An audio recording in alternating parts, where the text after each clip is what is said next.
Thank you for having me. I think that this event was important for Netflix just to highlight the difference between it and other services that are out there. The amount of content that Netflix has is really unparalleled. And with other services highlighting new content, such as Disney showing off Marvel content that really isn't going to be around for months to even years, Netflix has to highlight this is a huge amount of content that they're showing that's probably with the vast majority of it coming in the next 3 months.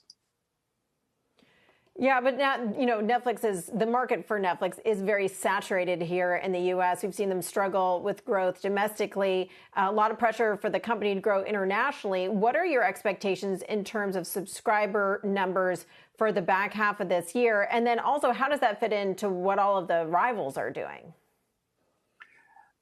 Yeah, so I think this is the fundamental question that people are asking right now. If you look at 2018 and 2019, Netflix was adding mid 50 million net sub in the combined year, about mid 2 years period, 18, 19, mid 50 millions. If in the 2 year stack of 20 and 21, basically the COVID period, can they do the same?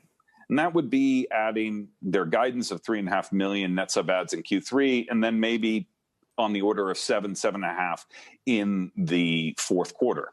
That isn't a lot, given that in 18 and 19, they added 9 million roughly in the fourth quarter. So that international growth is there. So the question is did the pandemic just pull things forward and we're back to the same 2 year stack, or has it fundamentally altered with the competition change? I do not believe that competition is the real story here. I think that is overplayed.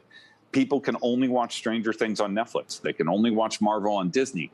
Those aren't one-for-one exchanges. Those are different products, and they can only be seen at those places.